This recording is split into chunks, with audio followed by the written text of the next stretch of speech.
ಹಳ್ಳಿಕಾರ್ ಒಡೆಯ ಅನ್ನೋ ಹೆಸರಿಂದಾನೇ ಖ್ಯಾತಿ ಗಳಿಸಿರುವಂತಹ ವರ್ತೂರ್ ಸಂತೋಷ್ ಇದೀಗ ಬಿಗ್ ಬಾಸ್ ಸೀಸನ್ 10ರಲ್ಲಿ ಒಂದು ರೀತಿಯಲ್ಲಿ ಆಟವನ್ನು ಆಡೋ ಮೂಲಕ ಅಂದ್ರೆ ಅವರು ಹೇಗಿದ್ದಾರೆ ಅದೇ ರೀತಿಯಲ್ಲಿ ಆಟವನ್ನು ಆಡೋ ಮೂಲಕ ಕರ್ನಾಟಕದ ಜನತೆಯ ಮನವನ್ನ ಗೆದ್ದಿದ್ದಾರೆ. ನಮ್ಮ ಜೊತೆ ಈಗ ವರ್ತೂರ್ ಸಂತೋಷ್ ಅವರು ಇದ್ದಾರೆ, ಅವ್ರನ್ನ ಮಾತಾಡಿಸ್ತಾ ಹೋಗ್ತೀನಿ. ಸರ್, ಮೊದಲನೇದಾಗಿ ಬಿಗ್ ಬಾಸ್ ಮನೆಯಲ್ಲಿ ನೀವು ಏನನ್ನ ಕಲ್ತ್ರಿ ಅಂತ? ಅಣ್ಣ, ಬಿಗ್ ಬಾಸ್ ಮನೆ ಒಳಗಡೆ ಕಲ್ತಿದ್ದು ಹಲವಾರು ಇದ್ದಾವೆ. ಅದರಲ್ಲೂ ಏನಂತಂದರೆ ಒಂದು ಬಾಂಡಿಂಗ್ ಅಂದರೆ ಒಂದು ಸಂಬಂಧಕ್ಕೆ ಬೆಲೆ ಅಲ್ಲಿ ಸಿಗುತ್ತೆ. ಒಳಗಡೆ ಹೋದಾಗ ನಮ್ಮವ್ರು ಅನ್ನೋರು ಯಾರೂ ಇಲ್ಲ, ಅಲ್ಲಿರೋರಲ್ಲೇ ನಾವು ಒಂದು ಬಾಂಡಿಂಗ್ ಕಟ್ಕೊಬೇಕು. ಅಲ್ಲಿನೂ ನಾನು ಗೆದ್ದಿದ್ದೀನಿ ಅಣ್ಣ. ಒಂದು ಸ್ನೇಹ ಅದು ಹೊರಗಡೆನೂ ಕಂಟಿನ್ಯೂ ಆಗುತ್ತೆ, ಒಳಗಡೆನೂ ಅದಿತ್ತು. ಬಿಗ್ ಬಾಸ್ ಮನೆ ಒಳಗಡೆ ಸಂಬಂಧದ ಬೆಲೆ ತುಂಬ ಕಾಣಿಸುತ್ತೆ ಅಣ್ಣ. ಅದರಿಂದ ಈಗ ಬಿಗ್ ಬಾಸ್ ಮನೆಯಲ್ಲಿ ಇಷ್ಟು ದಿನಗಳ ಕಾಲ ಒಂದು ಜರ್ನಿಯನ್ನು ಮಾಡ್ಕೊ ಬಂದ್ರಿ. ಕೊನೆ ಮೂಮೆಂಟಲ್ಲಿ ನಿಮಗೆ ಸಾಕಷ್ಟು ಆ ಜನರು ಒಂದು ಅಭಿಮಾನ ಪ್ರೀತಿಯನ್ನು ಕೂಡ ವ್ಯಕ್ತಪಡಿಸಿದ್ರು. ಈಗಲೂ ಕೂಡ ಆ ಒಂದು ಪ್ರೀತಿಯನ್ನು ಕೊಡ್ತಾ ಇದ್ದಾರೆ. ಅವರ ಬಗ್ಗೆ ಒಂದಷ್ಟು ಮಾತುಗಳನ್ನ ಹೇಳೋದಾದ್ರೆ? ಅಣ್ಣ, ಜನಗಳ ಬಗ್ಗೆ ಹೇಳ್ಬೇಕಾದ್ರೆ ನನಗೆ ಬಂದಿದ್ದ ಸಿಚುವೇಶನ್ನು ಬೇರೆಯವ್ರಿಗೆ ಬಂದಿದ್ರೆ ಮೋಸ್ಟ್ಲಿ ಅವರು ಅದನ್ನು ರಿಸೀವ್ ಮಾಡ್ಕೊಳೋ ರೀತಿನೇ ಬೇರೆ ಇರ್ತಾಯಿತ್ತು. ನನಗೆ ನಿಂತು ಪ್ರತಿಯೊಂದರಲ್ಲೂ ಅಲ್ಲಿ ಸ್ಟೇಷನ್ ಹತ್ರನೂ ಬಂದು ಹೇಳಿದ್ರಲ್ಲ, ನಾವಿದ್ದೀರಣ್ಣ, ಯಾಕೆ ಏನು ಯಾರು ಮಾಡ್ದಿರೋ ಇರೋದು ನೀನು ಮಾಡಿಲ್ಲ ಅಂತೇಳಿ ನನಗೆ ಉರ್ದುಂಬಿಸಿ, ಮತ್ತು ಒಂದು ನಮ್ಮ ಹಳ್ಳಿ ಕಡೆ ಹೇಳ್ತಾರೆ ಶಿವ ಕಾವಲು ಅಂತ, ಶಿವನ ಕಾವಲು ಥರ ನನಗೆ ಕಾವಲಾಗಿ ನಿಂತಿದ್ದು ಜನತೆ. ನಾನು ಯಾವತ್ತೂ ಅವ್ರಿಗೆ ಚಿರಋಣಿ. ಮಾತುಗಳಲ್ಲಿ ಪದಗಳಲ್ಲಿ ಇಷ್ಟೇ ಇದೆ ಅಂತ ಹೇಳಿ ನಾನು ಮುಗ್ಸೋಕೆ ರೆಡಿ ಇಲ್ಲ. ನಾನು ಸಾಯೋವರೆಗೂ ನಾನು ಅವ್ರ ಜೊತೆ ಇದ್ದು ಅವರಲ್ಲೇ ಬದುಕಬೇಕು ಅನ್ನೋನು. ಸರ್, ಈಗ ಹಳ್ಳಿಕಾರ್ ಒಡೆಯ ಅನ್ನೋ ಬಿರುದಿನ ಮೂಲಕನೇ ಖ್ಯಾತಿ ಪಡೆದಿದ್ರಿ. ನಿಮ್ಮ ಮತ್ತು ಹಳ್ಳಿಕಾರ್ ದನಗಳ ಒಂದು ಬಾಂಧವ್ಯ ಏನಿದೆ, ಒಂದು ಬಾಂಡೇಜ್, ಅದನ್ನ ಸಾಕಷ್ಟು ಜನರು ಒಂದಷ್ಟು ಜನ ಟೀಕೆ ಮಾಡೋ ಕೆಲಸವನ್ನ ಕೂಡ ಮಾಡಿದ್ರು. ನಿಮ್ಮ ಮತ್ತೆ ಹಳ್ಳಿಕಾರ್ ಈ ಒಂದು ಸಂಬಂಧ ಯಾವ ರೀತಿ ಇತ್ತು ಅಂತ? ಅಣ್ಣ, ಇವಾಗ ನೀವೇ ಕೇಳಿದ್ರಿ, ಅವ್ರವ್ರ ಆತ್ಮ ಹಿಂಗೆ ಮುಟ್ಕೊಂಡ್ಬಿಟ್ರೆ ಅಣ್ಣ, ಹಳ್ಳಿಕಾರ್ ಬಗ್ಗೆ ಧ್ವನಿ ಎತ್ತದವ್ರು ಯಾರು ಅಂತಂದರೆ ಒಂದು ಮಗು ಕೂಡ ಹೇಳ್ಬೇಕು, ವರ್ತೂರ್ ಸಂತೋಷ ಅಂತ. ಅದಕ್ಕೆ ಮುಂಚೆ ನಮ್ಮ ತಾತನು ಕಟ್ಟೋನು, ನಮ್ಮ ಅಪ್ಪನು ಕಟ್ಟೋನು, ದನ ಅಂತ ಕಟ್ಟೋರು. ಇನ್ನು ಸುತ್ತಮುತ್ತ ಗ್ರಾಮಸ್ಥರು ಯಾರೇ ಕಟ್ಟಿದ್ರು ಅವರು ಹಂಗಂತಲೇ ಕಟ್ತಾ ಇದ್ದಿದ್ದು. ಇವತ್ತು ಹಳ್ಳಿ ಕಾರ್ ಅಂತ ಬರಬೇಕಾದ್ರೆ ಹಳ್ಳಿ ಕಾರು ಕಟ್ರಿ ಮಾಡ್ರಿ ಹೇಳ್ರಿ ಅಂತ ಹೇಳ್ಕೊಂಡು ಅದನ್ನ ಅಲ್ಲಿಗೆ ನಿಲ್ಲಿಸಿಲ್ಲ. ಕಮಿಟಿ ಎಲ್ಲೋ ಜಾತ್ರೆನಲ್ಲಿ ಕಮಿಟಿ ಮಾಡ್ರೆ ಅವ್ರ ಮನೆಗೆ ಅವ್ರು ಮಾಡ್ಕೊಂಡು ತಿನ್ಕೊಂಡು ಎತ್ಕೊಂಡು ಹೋಗೋ ಕಾಲದಲ್ಲಿ ಇಡೀ ಜಾತ್ರೆಗೆ ಬಂದಿರೋ ದನಗಳಿಗೆಲ್ಲ 2 ಗ್ರಾಮ್ ಚಿನ್ನ ಕೊಡೋ ಮುಖಾಂತರ ಪ್ರೋತ್ಸಾಹ ಮಾಡಿದ್ದೀನಿ. ರೇಸ್ ಅನ್ನೋದು ನಡೆಸಿ ನನ್ನ ಮನೆ ದುಡ್ಡು ಹಾಕ್ಬಿಟ್ಟು ರೇಸ್ ಮಾಡ್ರೆ ಕಲೆಕ್ಷನ್ ಮಾಡಿ ದುಡ್ಡು ಮಾಡಿಬಿಟ್ಟ ಅಂತಂದರು. ಅಣ್ಣ, ಯಾರಾದರೂ ಎವಿಡೆಂಟಾಗಿ ನಾನು ಇಷ್ಟು ಕೊಟ್ಟು ಇವ್ನು ತಿಂದು ಲಪ್ಟಾಯಿಸ್ಬಿಟ್ಟವನೇ, ಅಲ್ಲಿ ಅಷ್ಟು ಖರ್ಚಾಗಿಲ್ಲ ಅಂತಂದರೆ ನಿಮ್ಮ ನ್ಯೂಸ್ಗಳವ್ರು ಹೆಂಗೆ ನೀವು ಎನಿ ಟೈಮ್ 24/7 ಇರ್ತೀರ, ಬಂದು ನೀವು ನ್ಯೂಸಲ್ಲಿ ಕೂತ್ಕೊಂಡು ಅವರು ಬರಲಿ, ನಾನು ಕರೆಸ್ರಿ ಬರ್ತೀನಿ. ಯಾಕಂದರೆ ಎದುರು ಮಾತಾಡ್ದವಾಗಲೇನ ಮಾತುಕೂ ತೂಕ ಇದ್ರಕ್ಕೂ ಇದು. ನಾನೆಲ್ಲೋ ಒಳಗಡೆ ಹೋಗಿದ್ದವಾಗ ಮಾತಾಡೋರಂತೆ ಕೆಲವರೆಲ್ಲನೂ, ಯಾರ ಹೆಸರು ಅಂತೂ ನಾನು ಹೇಳಲ್ಲ ಅಂತ ಹೇಳಿ ನಾನು ಹೋಗಿ ಗಂಜಲ ತಗೊಂಡು ಬಾಯಿ ತೊಳ್ಕೊಂಡು ಅದ್ರ ಮಾಡೋದು ತಪ್ಪು ನಾನು ಮಾಡಲ್ಲ. ಸೊ ನೀವು ಕೇಳಿದ ಕೂತ್ರ ಏನಂತಂದ್ರೆ ಅಣ್ಣ, ಹಳ್ಳಿ ಕಾರ್ ಅನ್ನೋದಕ್ಕೆ ನಾನು ಒಂದು ಪ್ರಬಂಧ ಥರ ನಿಂತು ಅದನ್ನು ಪ್ರತಿಯೊಂದು ಮಗುಕ್ಕೂ ತಿಳಿಸೋ ರೀತಿನಲ್ಲಿ ನಾನು ಶ್ರಮ ಪಡ್ತಾ ಇದ್ದೀನಿ. ನಾನು ಇನ್ನು ಪಟ್ಟಿದ್ದೀನಿ ಅಂತ ಕೂಡ ಹೇಳಲ್ಲ, ಪಡ್ತಾ ಇದ್ದೀನಿ. ಅದಕ್ಕೆಲ್ಲ ಜನ ಸಹಕಾರ ಮಾಡ್ತಾವ್ರೆ, ಅದಿನ್ನು ಮುಂದಕ್ಕೆ ನಡೀತೈತೆ ಅಂತ ಹೇಳ್ತೀನಿ ನಾನು. ಸರ್, ಈಗ ಹಳ್ಳಿಕಾರ್ ಒಂದು ತಳಿಯನ್ನ ಅಭಿವೃದ್ಧಿ ಪಡಿಸೋದಾಗಿರ್ಬೋದು, ಅಥವಾ ಆ ಒಂದು ತಳಿಯನ್ನ ಕರ್ನಾಟಕದ ಮೂಲೆ ಜನರಿಗೆ ತಲುಪಿಸೋ ಕೆಲಸನ ನೀವು ಮಾಡ್ತಾ ಇದ್ದೀರಾ. ಈಗ ರೇಸ್ಗಳನ್ನು ಕೂಡ ಮಾಡ್ತಾ ಇದ್ದೀರಾ, ಒಂದಷ್ಟು ರೇಸ್ಗಳನ್ನು. ಪ್ರಮುಖವಾಗಿ ಆ ಒಂದು ರೇಸ್ ನಡೆಸಕ್ಕಂಥ ಸಂದರ್ಭದಲ್ಲೂ ಅಷ್ಟೇ ಒಂದು ಕರುಗಳಿರ್ಬೋದು, ದನಗಳಿರ್ಬೋದು, ಸಾಕುವಂಥ ಒಂದು ಬಾಂಧವ್ಯ ಇರುತ್ತೆ. ಅಂದರೆ ಒಂದು ತಾಯಿಯ ಪ್ರೀತಿಯನ್ನು ಕೂಡ ನೀವು ಕರುಗಳಿಗೆ ತೋರಿಸ್ತಾ ಇದ್ದೀರಾ. ಆ ಒಂದು ಬಾಂಧವ್ಯ ಹೇಳೋದಾದ್ರೆ? ಅಣ್ಣ, ಹಳ್ಳಿಕಾರ್ ಅಂತಂದರೆ ನನಗೆ ನನ್ನ ಜೀವ ಒಂದು ಕಡೆ ಇಕ್ಬಿಟ್ಟು ಹಳ್ಳಿಕಾರ್ ದನ ಒಂದು ಕಡೆ ಇಕ್ಕಿದ್ರೆ ನನಗೆ ದನನೇ ಅಂತ. ಎಂಥ ಇದು ಸಿಚುವೇಶನ್ ಬಂದ್ರೂ ದನ ಅಂತ ನಾನು ಬಿಟ್ಟಿಲ್ಲ ಅಣ್ಣ. ಹಳ್ಳಿಕಾರ್ ನನಗೆ ಸಿಕ್ಕಿದ ವೇದಿಕೆಗಳಲ್ಲೆಲ್ಲನೂ ಹಳ್ಳಿಕಾರ್ ಅಂತ ಬಳಸಿದ್ದೀನಿ. ಇವತ್ತು ಅದನ್ನು ನನಗೆ ಯಾರು ಹಳ್ಳಿಕಾರ್ ಒಡೆಯ ಅಂತ ಕೊಟ್ಟರು, ಯಾಕೆ ಕೊಟ್ಟರು ಅದನ್ನ ಬೇಕಾಗಿರೋ ಒಂದು ಎಪಿಸೋಡ್ ಮಾಡಿರಿ. ನಾನೇನೇ ಬೋರ್ಡ್ ಹಾಕ್ಕೊಂಡು ನಾನು ಹಳ್ಳಿಕಾರ್ ಒಡೆಯ ಅಂತ ನಾನು ಎಲ್ಲೂ ಹೋಗಿ ಹೇಳ್ಕೊಂಡಿಲ್ಲ. ಕೊಟ್ಟಿರೋ ಬಿರ್ದಕ್ಕೆ ನಾನು ಅರ್ಹನಾಗಿ ಅದನ್ನು ಹೇಳ್ಕೊಳ್ತೀನಿ. ಬಿಟ್ಟರೆ ಇವತ್ತು ಜೈ ಹಳ್ಳಿಕಾರ್ ಅಂತ ಹಾಕ್ಕೊಂಡಿದ್ದೀನಿ ಅಣ್ಣ. ಇವ್ರಿಗೂ ಅಭಿಮಾನ ಇದ್ದರೆ ಮಾಡಿ ಹಾಕ್ಕೊಂಡು ಬಟ್ಟೆಗಳೆಲ್ಲ ಹಳ್ಳಿಕಾರ್ ಅಂತ ಹಾಕ್ಕೊಂಡು ಓಡಾಡಲಿ ಅಣ್ಣ ರೋಡಲ್ಲಿ. ನಾನು ಬೇಡ ಅಂತ ಹೇಳಿದ್ದೀನಿ ಅಣ್ಣ. ನನ್ನ ಪ್ರಶ್ನೆ ಮಾಡ್ತಕ್ಕಂಥ ದೊಡ್ಡ ಮನುಷ್ಯರಿಗೆ ನಾನು ಹೇಳೋದು, ಇದು ಹರಿಯೋ ನೀರು, ದೊಣ್ಣೆ ನಾಯಕನ ಅಪ್ಪಣೆ ಯಾಕಣ್ಣ ಬೇಕು? ಇದು ಜ್ಞಾನ. ಎಷ್ಟು ಬೇಕೋ ತಿಳಿಸ್ಲಿ. ನಾನು 10 ಪಟ್ಟು ತಿಳಿಸ್ರೆ ನೀನು ನನಗಿನ್ನ ಕಿಲಾಡಿ 20 ಪಟ್ಟು ತಿಳಿಸೋಗು. ಯಾರು ಬೇಡ ಅಂತವ್ರೆ? ಒಂದು ಬ್ಯಾನರ್ ಹಾಕಕ್ಕೆ ಯೋಚನೆ ಮಾಡ್ತಾರೆ, ಬ್ಯಾನರ್ ಖರ್ಚು ಎಷ್ಟು, 100 ರೂಪಾಯಿ ನಾವ್ಯಾಕೆ ಖರ್ಚು ಮಾಡಬೇಕು ಅಂತ. ನಾನು ಅಣ್ಣ ಏನು ಖರ್ಚು ಮಾಡಿದ್ದೀನಲ್ಲ ಆ ದುಡ್ಡು, ಅದು ಈ ಕರೆಕ್ಟಾಗಿ ಇಷ್ಟೇ ದುಡ್ಡು ಅಂತ ಹೇಳಿದ್ರೆ ನೀವು ಆಶ್ಚರ್ಯ ಪಡ್ತೀರಾ. ಇಡೀ ಜನತೆಗೆ ಗೊತ್ತು ಏನು ಅನ್ನೋದು. ವರ್ತೂರಲ್ಲಿ ಬಂದುಬಿಟ್ಟು ಇಡೀ ಸುತ್ತಮುತ್ತ ಗ್ರಾಮ ಎಲ್ಲಿಗೆ ಬೇಕಾದ್ರೂ ಹೇಳ್ರಿ, ಆನೇಕಲ್ ಟೌನ್ ನಿಂಗೆ ಹಿಡಿದು ಹೊಸಕೋಟೆ ಟೌನ್ವರ್ಗೂ ಎತ್ತುಗಳು ಯಾರೇ ಕಟ್ಟಿರ್ಬೋದು, ಎಲ್ಲೇ ಇರ್ಬೋದು. ಒಂದು ಪ್ರೋಗ್ರಾಮ್ ಅಂತ ಬಂದವಾಗ ಎಲ್ಲರ ಕಿವಿಗೆ ಬರೋದು ಹೊರ್ತೂರು ಸಂತೋಷ ಅಂತ. ಯಾಕೆ ₹1 ಇಲ್ದಿರ ಹೋಗಿ ಕಾರ್ಯಕ್ರಮಗಳು ನೈಟು ಆಗಲಂದಿರ ಮಾಡ್ಕೊಟ್ಬಿಟ್ಟು ಬಂದಿದ್ದೀನಿ ಅಣ್ಣ. ಇವಾಗೂ ಮಾಡಿದ್ದೀನಿ, ಮುಂದಕ್ಕೂ ಮಾಡ್ತೀನಿ. ಯಾರೇ ಇರ್ಬೋದು ಇಡೀ ಕರ್ನಾಟಕದಾಗ ಎಲ್ಲಿಂದ ಕರೀರಿ, ನನಗೆ ಸಮಯ ಇದ್ದರೆ ಬಂದು ಮಾಡಿಕೊಟ್ಬಿಟ್ಟೆ ಬರ್ತೀನಿ. ₹1 ನಾನು ಎಲ್ಲೂ ತಗೊಂಡಿಲ್ಲ. ಯಲಾಂಕದವ್ರು ಖುಷಿಯಿಂದ ನನಗೆ ಆ ಎಣ್ಣೆ ಹೆಸರು ನನಗೆ ಗೊತ್ತೇ ಇಲ್ಲ, ದೇವಸ್ಥಾನಕ್ಕೆ ಕರೆಸಿದ್ರು. ಅವರು ಋಣ ಇಕ್ಕೊಂಬಾರ್ದು ಅಂತ ಅಂದ್ಬಿಟ್ಟು 50,000 ಕೊಟ್ಟರು ನನಗೆ ಏನನ್ನ ಮಾಡ್ಸಾಕು ಅಂತ. ಬೆಳ್ಳಿದ್ದು ಮಾಡಿ ಸಾಕಿದ್ದೀನಿ ಎತ್ಕೇನೆ. ನಾನು ಅದ್ರನ್ನೇನು ತಗೊಂಬಂದು ತಿಂದಿಲ್ಲ. ಇಲ್ಲಿ ಬೆಳಗ್ಗೆಯಿಂದ ಸಾಯಂಕಾಲವರೆಗೂ ಇರ್ರಿ ಎತ್ತು ಸಾಕೋದು ಏನಂತ ತೋರಿಸ್ತೀನಿ. ಎಮ್ಮೆ ಇತ್ತು, ಮೊನ್ನೆ ತೀರ್ಕೊಂಡ್ಬಿಟ್ಟೈತೆ. ಹರಿಯಾಣದಿಂದ ಎಮ್ಮೆ ತರಿಸಿರೋದು, ಹಾಲು ಆಟಬೇಕು ಎತ್ಕ ಅಂದ್ಬಿಟ್ಟು. ಎತ್ತು ನೋಡ್ಬೋದು, ಎಲ್ಲರೂ ಎತ್ತು ಕಟ್ಟವ್ರೆ, ಎಲ್ಲರೂ ಸಾಕವ್ರೆ, ಎಲ್ಲರೂ ಮಾಡವ್ರೆ ಅಂತಾರೆ. ಯಾಕೆ ಜನಕ್ಕೆ ತೋರಿಸಿಲ್ಲ ನೀವು? ಯಾಕೆ ಬಂದು ಹೇಳಿಲ್ಲ? ಯಾಕೆ ಬಂದು ಅದ್ರ ಪರ ನಿಂತಿಲ್ಲ ಅಲ್ವಾ? ಇವತ್ತೆಲ್ಲೋ ಹೊರ್ತೂರು ಸಂತೋಷ ಬಂದು ನಿಂತುಬಿಟ್ಟು ಹಳ್ಳಿಕಾರ ಒಡಿಯ ಅಂತ ತಗೊಂಡ್ಬಿಟ್ಟ ಅಂತ ಅಂದವಾಗ ಯಾರು ಇದೇನು ಎತ್ತ ಅಂದವಾಗ ಅದನ್ನು ತಿಳಿಸ್ದವಾಗ ಎಲ್ಲಪ್ಪ ಹೋಗಿದ್ದೆ, ಯಾಕೆ ನೀನು ತಿಳಿಸಿಲ್ಲ, ನೀನು ತಿಳಿಸ್ಬೇಡ ಅಂತ ಯಾರಾದರೂ ಹೇಳಿದ್ರಾ? ಇಲ್ಲ ಮೀಡಿಯಾ ಅಂತ ಸಿಕ್ಕಿದವಾಗ ಅಣ್ಣ ವೇದಿಕೆಗಳು ನಾನು ಸ್ವಾಗತ ಮಾಡಿ ತೋರಿಸಿದ್ದೀನಿ, ಮಾಡ್ರಿ ಈ ಥರ ಬಗ್ಗೆ ಅಂತ. ಇದೂರವರೆಗೂ ಬಂದಿದ್ದೀನಿ, ಯಾವುದು ವಿಧಾನಸೌಧನಲ್ಲಿ ಬಂದುಬಿಟ್ಟು ಅಲ್ಲಿ ತೋರಿಸಿದ್ದೀನಿ. ಅಣ್ಣ ಇದು ನಮ್ಮ ದನಕ್ಕೆ ಏನು ಕೊಟ್ರಿ ನೀವು ಅಂದವಾಗ ಈ CM ಅವ್ರ ಕಡೆಯಿಂದ ಇಡೀ ಹೋಬ್ಳಿಗೂ ಹಳ್ಳಿಕಾರ ರೇಸ್ ಮಾಡ್ಬೋದು ಅಂತ ಪರ್ಮಿಷನ್ ಬಂತು. ಎಲ್ಲಣ್ಣ ನಮ್ಮ ಕಾಂಟ್ರಿಬ್ಯೂಷನ್ ಇಲ್ದಿರ ನಾನು ಏನು ಸುಮ್ಮನೆ ನಾನು ಹಳ್ಳಿಕಾರ ಹಳ್ಳಿಕಾರ ಇದು ಅಂತ ನಾನು ಹಾಕ್ಕೊಂಡಿಲ್ಲಣ್ಣ. ಅದ್ರ ಸೇವೆ ಮಾಡೋಕೆ ನನಗೆ ಅವಕಾಶ ಸಿಕ್ಕೈತೆ, ನಾನು ಸಾಯೋವರೆಗೂ ಮಾಡ್ತೀನಿ ಅಣ್ಣ. ಈಗ ಬಿಗ್ ಬಾಸ್ ಮನೆ ವಿಚಾರಕ್ಕೆ ಬಂದರೆ ತನಿಷಾ ಮತ್ತು ನಿಮ್ಮ ನಡುವಿನ ಒಡನಾಟವನ್ನು ಸಾಕಷ್ಟು ರೀತಿಯಲ್ಲಿ ಬಿಂಬಿಸುವ ಕೆಲಸ ಕೂಡ ಆಯಿತು ಹೊರಗಡೆ. ಯಾಕಂದರೆ ನೀವು ಬಿಗ್ ಬಾಸ್ ಮನೆಯಲ್ಲಿ ಇದ್ದಂಥ ಸಂದರ್ಭದಲ್ಲಿ ಅವರ ನಿಮ್ಮ ಒಂದು ಒಡನಾಟ ಇತ್ತು. ಆ ಒಂದು ಒಡನಾಟವನ್ನು ಬೇರೆ ಬೇರೆ ರೀತಿಯಲ್ಲಿ ಸೋಷಿಯಲ್ ಮೀಡಿಯಾಲಿರ್ಬೋದು, ಆ ಜನರಿರ್ಬೋದು ಬಿಂಬಿಸೋ ಕೆಲಸ ಮಾಡಿದ್ರು. ಅವರ ನಿಮ್ಮ ಸ್ನೇಹದ ಬಗ್ಗೆ ಹೇಳೋದಾದರೆ ಅಣ್ಣ, ಅದು ಫ್ರೆಂಡ್ಶಿಪ್ ಅನ್ನೋದ್ರಕ ನಾನಾ ರೀತಿ ಬಣ್ಣ ಕಟ್ಬೋದು. ಅವ್ರವ್ರ ಕಣ್ಣುಗಳ್ಕ ಕಾಮಾಲೆ ಬಂದವನ್ಕ ಅಷ್ಟನ ಕಾಣಿಸ್ತದಂತೆ, ನೋಡೋದೆಲ್ಲ ಅಷ್ಟನ ಅಂತ. ಅವರು ಎಲ್ಲರೂ ಅಷ್ಟನವಾಗಿರ್ತಾರ, ಅದು ಕಣ್ಣಿಗೆ ಕಾಣಿಸೋದು ಹಂಗೆ. ಅವನಕಿರೋ ಕಾಯಿಲೆ ಅದು ಅವನೋಗಿ ತೋರಿಸ್ಕೊಬೇಕು, ಟ್ರೀಟ್ಮೆಂಟ್ ಅವ್ನು ತಗೊಬೇಕಾಗಿರೋದು. ಅವನು ನೋಡೋ ಇದ್ರನ್ನ ಪ್ರಪಂಚನೇ ಅಷ್ಟನ ಅಂತಂದ್ರೆ ಏನು ಹೇಳೋಣ, ಇದಷ್ಟೇ. ಈಗ ತುಕಾಲಿ ಸಂತು ಮತ್ತು ನಿಮ್ಮ ಸ್ನೇಹ ಅದು ಒಂದು ರೀತಿಯಲ್ಲಿ ಈ ದಿಗ್ಗಜರು ಮೂವಿಯಲ್ಲಿದ್ದ ವಿಷ್ಣುವರ್ಧನ್ ಅಂಬರೀಶ್ ಅವ್ರ ಸ್ನೇಹದ ಥರನೇ ಸಾಕಷ್ಟು ಜನ ಬಿಂಬಿಸ್ತಾ ಇದ್ರು. ಸೊ ಆ ರೀತಿಯ ಒಂದು ಸ್ನೇಹ ಮತ್ತು ಬಾಂಧವ್ಯ ಯಾವ ರೀತಿ ಬೆಳೀತು ನಿಮ್ಮವರ ನಡುವೆ ಅಂತ? ಅಣ್ಣ, ಅದು ನಾವಿಬ್ಬರು ಮಾತಾಡಿಕೊಂಡು ಫ್ರೆಂಡ್ ಆಗಿದ್ದಲ್ಲ. ಅಲ್ಲಿ ಒಳಗಡೆ ಹೋದವಾಗ ಒಂದು ಸಂದರ್ಭದಲ್ಲಿ ನಾವು ಅವರು ಫ್ರೆಂಡ್ ಆಗಿದ್ದು. ಅದು ಎಲ್ಲರಿಗೂ ಬಂತಂದ್ರೆ ಕೊನೆ ಸ್ಟೇಜ್ವರೆಗೂ ಬಂತದ್ದು. ಅದು ಬಂದು ಕೊನೆ ಸ್ಟೇಜ್ವರೆಗೂ ಇನ್ನೂ ಮುಂದಕ್ಕೂ ನಾವು ಫ್ರೆಂಡ್ಸ್ ಆಗಿರ್ತೀರಿ.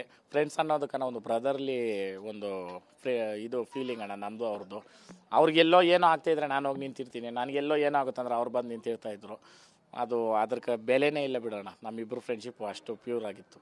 ಸರ್, ಈಗ ಹುಲಿ ಉಗುರಿನ ವಿಚಾರ ಬಂದಂಥ ಸಂದರ್ಭದಲ್ಲಿ ಆ ಒಂದು ಪೇಂಟೆಡನ್ನು ಧರಿಸಿದಂಥ ಸಂದರ್ಭದಲ್ಲಿ ನಿಮ್ಮನ್ನ ಬಿಗ್ ಬಾಸ್ ಮನೆಯಿಂದ ಹೊರಗೆ ಕರ್ಕೊಬರ್ತಾರೆ. ಆ ಒಂದು ಸಂದರ್ಭದಲ್ಲಿ ನಿಮ್ಮ ತಾಯಿ ಇರ್ಬೋದು, ನಿಮ್ಮ ಊರಿನ ಜನರು ಇರ್ಬೋದು, ನಿಮ್ಮ ಸ್ನೇಹಿತರು ಇರ್ಬೋದು, ಯಾವ ರೀತಿ ಒಂದು ರಿಯಾಕ್ಟ್ ಮಾಡಿದ್ರು, ನಿಮ್ಗೆ ಯಾವ ರೀತಿ ಬೆಂಬಲ ಕೊಟ್ಟರು? ಅಯ್ಯೋ ಅಣ್ಣ, ಅದರಲ್ಲಿ ಎರಡು ಮಾತು ಹೇಳಂಗಿಲ್ಲ ಅಣ್ಣ. ಇಡೀ ಊರಲ್ಲಿರೋ ಜನ ಎಲ್ಲರೂ ರ್ಯಾಲಿಗಳು ಮಾಡೋ ಮುಖಾಂತರ ಎಲ್ಲೆಲ್ಲೋ ಇರೋ ಊರುಗಳಲ್ಲಿ ಪ್ರತಿಯೊಂದು ಊರಲ್ಲೂ ಮಾಡೋರಣ್ಣ. ಕೆಲವೊಂದು ಊರ ಹೆಸರುಗಳು ಹೇಳ್ರಿ, ಇನ್ನು ಬೇರೆ ಊರವ್ರಕ ನಮ್ಮೂರ ಹೆಸರು ಹೇಳಿಲ್ಲ ಅಂತಾರೆ. ನಾನು ಎಲ್ಲ ಮಾಡಿರೋರ್ಕ ಕೈ ಎತ್ತು ಮೊಕ್ತೀನಿ. ನಮ್ಮ ತಾಯಿ ಅಂತೂ ಫುಲ್ಲು ಅವರು ಏನಪ್ಪ ಹಿಂಗೆ ಆಗೋಯ್ತು ಅಂದಾಗ ಎಲ್ಲ ಜನ ಬಂದು ನಾವಿದ್ದೀರಿ, ನೀವು ಬೇಜಾರು ಮಾಡ್ಕೊಬೇಡ್ರಿ, ನಾವಿದ್ದೀರಿ ಅಂತ ಅದು ಸಾತ್ವನ ಕೊಟ್ಟವ್ರಲ್ಲ ದೇವರು, ಅವ್ರನ್ನ 100 ಕಾಲ ತಣ್ಣಗಿಕ್ಲಿ ಅಂತ ನಾನು ಕೇಳ್ತೀನಿ ನಾನು. ಈಗ ಬಿಗ್ ಬಾಸ್ ಮನೆಯಲ್ಲೂ ಒಂದಷ್ಟು ಗಲಾಟೆಗಳಾಗ್ತು, ಜಗಳಗಳಾಗ್ತು, ಮನಸ್ತಾಪಗಳು ಬಂತು. ಆ ಒಂದು ಸಂದರ್ಭದಲ್ಲಿ ನಿಮಗೆ ಟಫ್ ಕಾಂಪಿಟೇಟರ್ ಅಂತ ಅನಿಸಿದ್ಯಾರು? ಅಣ್ಣ, ನಾನು ಹೋಗಿದ್ದು ಅಲ್ಲಿ ಒಂದು ಬಿಗ್ ಬಾಸ್ ಇದು ಅಂತ. ನನಗೆ ಟಫ್ ಕಾಂಪಿಟೇಟರ್ ತುಕಾಲಿ ಅವರೇ ಅಷ್ಟೇ. ಅದು ಬಿಟ್ಟರೆ ಅಲ್ಲಿ ಇನ್ಯಾರು ಏನೂ ಇಲ್ಲ. ಇನ್ನು ನಮ್ರತಾ ಮತ್ತು ಸಂಗೀತ ವಿಷಯದಲ್ಲಿ ಬಂದಾಗ ಪ್ರತಿ ಬಾರಿ ಕೂಡ ಎಲ್ಲ ಒಂದು ಕಡೆ ಅವ್ರನ್ನ ಛೇಡಿಸೋ ರೀತಿಯಲ್ಲಿ ಮಾತಾಡ್ತಾ ಇದ್ರು ಬೇರೆ ಬೇರೆ ಕಂಟೆಸ್ಟೆಂಟು. ನೀವು ಒಂದಷ್ಟು ಬಾರಿಗಳಲ್ಲಿ ಅವರ ಕಣ್ಣಿನ ವಿಚಾರವಾಗಿ ಸಾಕಷ್ಟು ಒಂದು ವರ್ಣನೆ ಮಾಡ್ತಾ ಇದ್ರಿ, ಈಗಲೂ ಕೂಡ ಮಾತಾಡ್ತಾ ವರ್ಣನೆ ಮಾಡ್ತಾ ಇದ್ರಿ. ಆ ಒಂದು ವಿಚಾರದ ಬಗ್ಗೆ ಹೇಳೋದಾದ್ರೆ, ಈ ನಾರಿ ಅದೇ ಹೆಣ್ಮಕ್ಳನ್ನ ಏನಂತಾರೆ, ಒಲಿದಾರೆ ನಾರಿ ಮುನಿದಾರೆ ಮಾರಿ ಅಂತ. ಈ ನಮ್ರತಾ ಕೋಪ ಏನಾದರೂ ಬಂದುಬಿಟ್ರೆ ಅಣ್ಣ, ನಿಜವಾಗ್ಲೂ ಹೇಳ್ತೀನಿ, ಅದು ನೋಡೋಕ್ಕಂತೂ ಆಗಲ್ಲ. ಈ ಥರ ಉಗ್ರವಾಗಿ ನೋಡ್ತಾ ಇದ್ಲು. ನನಗೇನಾಯಿತು ಅಂತಂದರೆ, ಹೆಣ್ಮಕ್ಳ ಹತ್ರ ಅಲ್ಲಿ ಜಗಳ ಮಾಡ್ಕೊಂಡ್ರೆ ಅದು ಏನಾದರೂ ಬೇರೆ ರೀತಿ ತಿರುವು. ಇವಾಗ ನೋಡ್ರಿ, ನಾನು ತನಿಷಾ ಮಾತಾಡಿರೋದೇ ಈ ರೀತಿ ಬಂದೈತೆ. ಇನ್ನು ಅದಕ್ಕೆ ಇನ್ನೊಂದು ಬಣ್ಣ ಕಟ್ಟಿ ಈಚೆ ಇನ್ನೊಂದು ಆಗ್ತೈತೆ. ಫಸ್ಟೇ ನನಗೆ ಒಂದು ಹೇಳಿದರು. ನಾನು ಯೂಶ್ವಲಿ ದಾರಿಲಿ ಹೋಗೋ ಮಾರಮ್ಮ ಮನೆಯವ್ರಿಗೂ ಬಂದು ಹೋಗಮ್ಮ ಅನ್ನೋ ಕ್ಯಾರೆಕ್ಟ್ರು ನನಗೆ ಬೇಕಾಗಿಲ್ಲ. ಅಲ್ಲಿ ಏನಾದರೂ ಟಾಸ್ಕ್ ಅಂತಿತ್ತ ಆಡ್ತಾಯಿದ್ರೆ, ನಾಮಿನೇಷನ್ ಅಂತ ಬಂತ, ಆ ಹುಡುಗಿ ನನ್ನ ಮಾಡೈತೆ, ನಾನು ಆ ಹುಡುಗಿನ ಮಾಡಿದ್ದೀನಿ. ಅದಾದಮೇಲೆ ಕೊನೆ ದಿನಗಳಲ್ಲಿ ಮಾತಾಡಿದ್ದೀರಿ. ಆವಾಗ ಪಂತು ನೀನು ಹೊರಗಡೆ ಬಂದಾಗ ನಾವಿಬ್ಬರು ಫ್ರೆಂಡ್ಸ್ ಆಗ್ತೀರಿ ಅನ್ನೋ ಅಂತು. ನಾನು ಇವತ್ತು ಸ್ವಾಗತ, ಒಂದು ಫ್ರೆಂಡ್ಶಿಪ್ ಅಂತ ಹೊರಗಡೆ ಬಂದವಾಗ ಸಿಕ್ಕಿದ್ರೆ ಸ್ವಾಗತ ಅಣ್ಣ. ಸರ್, ಈಗ ಮದುವೆ ವಿಚಾರ ಅಂದರೆ ವೈಯಕ್ತಿಕ ವಿಚಾರ ಇರ್ಬೋದು, ಬಟ್ ಆ ಒಂದು ಬಿಗ್ ಬಾಸ್ ಮನೆಯಲ್ಲಿ ಇದ್ದಂಥ ಸಂದರ್ಭದಲ್ಲಿ ಅದು ಸಾಕಷ್ಟು ಚರ್ಚೆಗೆ ಕಾರಣ ಆಯಿತು. ಅಂದರೆ ಮೋಸ ಮಾಡಿ ಹೋಗಿದ್ದಾರೆ ಅನ್ನೋ ಮಾತುಗಳು ಕೂಡ ಹರಿದಾಡ್ತಾ ಇತ್ತು. ಈ ಒಂದು ವಿಚಾರವನ್ನು, ವೈಯಕ್ತಿಕವಾಗಿದ್ದಂಥ ವಿಚಾರವನ್ನು ಬಹಿರಂಗವಾಗಿ ನೀವೇ ಬಹಿರಂಗಪಡಿಸಿದ್ರಿ, ಅದಕ್ಕೆ ಸಕಾರಣವನ್ನು ಕೂಡ ಕೊಟ್ರಿ. ಆ ಒಂದು ವಿಚಾರವನ್ನು ಹೇಳೋದಾದ್ರೆ ಅಣ್ಣ, ನಾನು ಹೇಳ್ದನಲ್ಲ, ಬಿಚ್ಚಿಟ್ರೆ ತೆರೆದ ಪುಸ್ತಕ. ನಾನು ಯಾರು ಬೇಕಾದರೂ ನನ್ನ ವಿಮರ್ಶನೆ ಮಾಡ್ಕೊಬೋದು. ನಾನು ಅದರಲ್ಲಿ ಏನು ಇದಿಲ್ಲ. ನಾನೇನಾದರೂ ತಪ್ಪು ಮಾಡಿ ನಾನು ಇದಾಗಿದ್ದರೆ ನಾನು ಓಡೋಗ್ಬೇಕಾಗಿತ್ತು. ಒಂದು ಅಂಥ ಶೋಕ್ಕೆ ಯಾರೂ ಬರಲ್ಲ. ಅಂಥ ಈ ಕೆಲಸಗಳು ಮಾಡಿಕೊಂಡು ಅಂಥ ಶೋನಲ್ಲಿ ಬಂದು ಇದು ಮಾಡಿಕೊಂಡು ನಾನು ಅವನಲ್ಲ ಅಂತ ಹೇಳೋ ವ್ಯಕ್ತಿ ನಾನಲ್ಲ.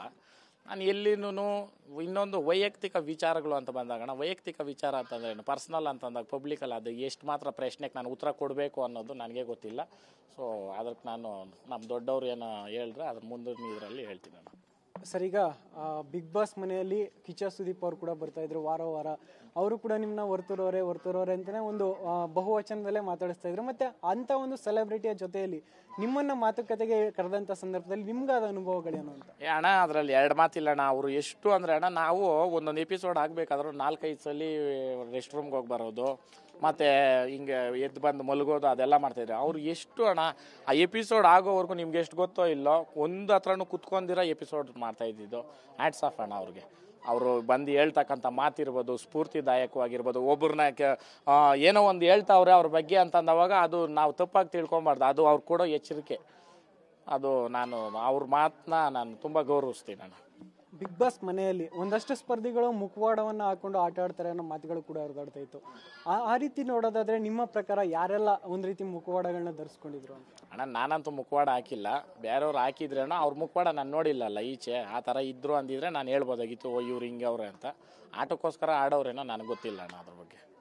ಸರ್, ಈಗ ಕೊನೆಯದಾಗಿ ಬಿಗ್ ಬಾಸ್ ಮನೆಯ ಅಷ್ಟು ದಿನದ ಜರ್ನಿಯಲ್ಲಿ ನಿಮಗೆ ಇಷ್ಟ ಆದಂತಹ ಒಂದಷ್ಟು ಸನ್ನಿವೇಶಗಳನ್ನ ಹಂಚ್ಕೊಳ್ಳೋದಾದ್ರೆ? ಅಣ್ಣ, ಬಿಗ್ ಬಾಸ್ ಮನೆಯಲ್ಲಿ ಕೆಲವೊಂದು ಆಪರ್ಚುನಿಟಿಗಳು ಏನು ಕೊಟ್ಟಿದ್ದಾರೆ, ನಿಮ್ಮ ಬಗ್ಗೆ ನೀವು ತಿಳಿಸಿ ಅಂತಂದವಾಗ ಅದು ಎಂಥ ವೇದಿಕೆ ಅಣ್ಣ ಅದು. ರೋಗಿ ಬಯಸಿದ್ದು ಹಾಲು ಅನ್ನ, ವೈದ್ಯ ಹೇಳಿದ್ದು ಹಾಲು ಅನ್ನೋ ಅಂದಂಗೆ ನನಗೆ ಆ ಸಿಚುವೇಶನ್ ಬಂದಿದ್ದು. ಇಲ್ಲಿ ಹೊರಗಡೆ ಬಂದಮೇಲೆ ಗೊತ್ತಾಯಿತು ನನಗೆ. ಅದೇ ಟೈಮಲ್ಲಿ ಇಲ್ಲಿನೂ ಆ ಸಿಚುವೇಶನ್ ಓಡ್ತಾ ಇತ್ತಂತೆ. ದೇವರನ್ನೇ ಕೆಲವ್ರು ಹೇಳ್ಕೊಬೋದು, ಅದನ್ನ ಅವರೇ ಹೇಳಿಸಿ ಮಾಡಿಸವ್ರೆ ಅಂತ. ಆ ಭಗವಂತನಿಗೆ ಒಂದೇ ಗೊತ್ತು. ಕೆಲವ್ರು ಯಾರೋ ಹೇಳ್ತಾ ಇದ್ರಂತೆ ಇದೆಲ್ಲ ಸ್ಕ್ರಿಪ್ಟೆಡು ಅಂತ. ದೇವ್ರ ಸತ್ಯವಾಗಲೂ ಅದೆಲ್ಲ ಇಲ್ಲ ಅಣ್ಣ, ಅದೆಲ್ಲ ಶುದ್ಧ ಸುಳ್ಳು. ಅಲ್ಲಿ ಏನೇ ಮಾತು ಆಡಿರ್ಬೋದು, ಅಲ್ಲಿ ಏನೇನು ನಡೆದಿರೋದು ಎಲ್ಲ ಅದು ಮನಸ್ಸಿಂದನೇ ಬಂದಿರೋದು.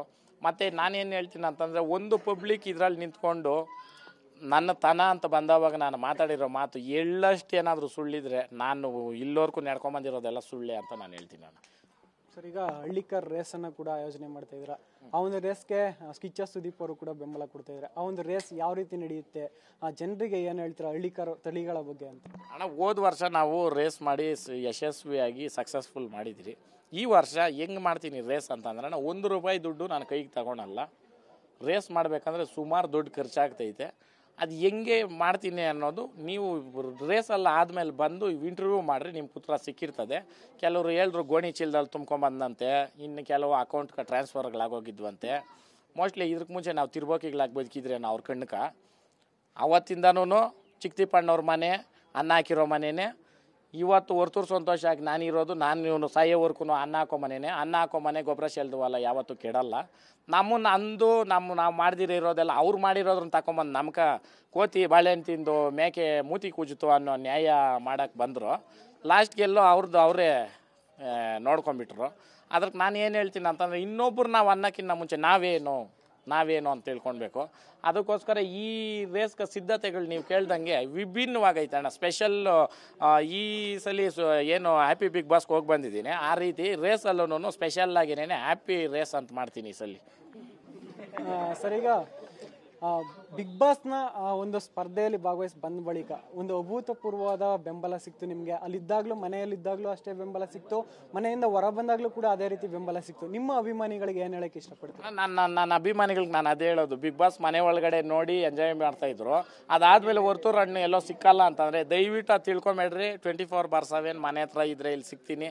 ಇಲ್ಲಿಲ್ಲ ಅಂತಂದರೆ ಯಾವುದಾದ್ರೂ ಪ್ರೋಗ್ರಾಮ್ಗಳಲ್ಲಿ ಊರುಗಳ್ಕ ನಾನು ಫಸ್ಟು ಬಿಗ್ ಬಾಸ್ಗೆ ಹೋಗೋಕ್ಕಿಂತ ಮುಂಚೆನೂ 8-10 ಪ್ರೋಗ್ರಾಮ್ ಮಾಡಿದ್ದೀನಿ ಅಣ್ಣ, ಓರಿಗಳು ಹಾಕ್ಕೊಂಡು ಒಂದೊಂದು ಊರಲ್ಲಿ. ಇನ್ನು ಮುಂದಕ್ಕೆ ಇನ್ನೂ ಜಾಸ್ತಿ ಆಗ್ತದೆ ಅಂತ ನನಗೆ 100% ಗೊತ್ತು. ನನ್ನ ಕೈಯಲ್ಲಿ ಆದಷ್ಟು ನಾನು ಮಾಡೇ ಮಾಡ್ತೀನಿ. ಆಮೇಲೆ ನಾನು ಈ ಫೀಲ್ಡಲ್ಲಿ ಬಂದಮೇಲೆ ಸುಮಾರು ಜನಕ್ಕೆ ಜೀವನಗಳು ಕಲ್ಪಿಸಿದ್ದೀನಿ ಅಣ್ಣ. ನಾನು ಯಾರ ಅನ್ನನೂ ಕಿತ್ಕೊಂಡಿಲ್ಲ, ಯಾರಿಗೂ ಮೋಸ ಮಾಡಿಲ್ಲ. ಬಸಪ್ಪನವ್ರು ಎಷ್ಟೋ ಈ ಭೂಮಿ ಮೇಲೆ ಇಲ್ಲ ಇಕ್ಕೊಳಕ್ಕಾಗಲ್ಲ ಇದನ್ನು ಇನ್ನು ನಮ್ಗೆ ಏನಕ್ಕೆ ಅಂದವಾಗ ರೇಸ್ ಅನ್ನೋ ಒಂದು ಇದು ಬಂದ ಮೇಲೇ ಎತ್ತು ಸಾಕಬೇಕು ಅನ್ನೋ ಒಂದು ಕ್ರೇಜ್ ಬಂದಿದ್ದು. ಎಲ್ಲ ಅಯ್ಯಪ್ಪನವರು ಸಹಕಾರ ಮಾಡ್ತಾ ಇರೋದು, ಜನ ಸಹಕಾರ ಮಾಡ್ತಾ ಇರೋದು. ನಾನು ಜನದ ಜೊತೆನೇ ಇದ್ದು ಜನದ ಜೊತೆನೇ ಬೆರಿಬೇಕು ಅಂತ ನಾನು ಹೇಳ್ತೀನಿ ಅಣ್ಣ. ಇದಿಷ್ಟು ವರ್ತೂರ್ ಸಂತೋಷ್ ಅವರ ಮಾತು. ಒಟ್ಟಾರೆ ನಾನು ಮುಂಚೆ ಹೇಗಿದ್ನೋ ಅದೇ ರೀತಿಯಲ್ಲಿ ಆ ಜನರ ಜೊತೆ ಜನಾನುರಾಗಿಯಾಗಿ ನಾನು ಇರ್ತೀನಿ ಅನ್ನೋ ಮಾತನ್ನ ವರ್ತೂರ್ ಸಂತೋಷ್ ಹೇಳ್ತಾ ಇರುವಂಥದ್ದು. ಕ್ಯಾಮ್ರಾ ಪರ್ಸನ್ ಶ್ರೀಕಾಂತ್ ಜೊತೆ ಶಾಂತಮೂರ್ತಿ, TV9 ಬೆಂಗಳೂರು.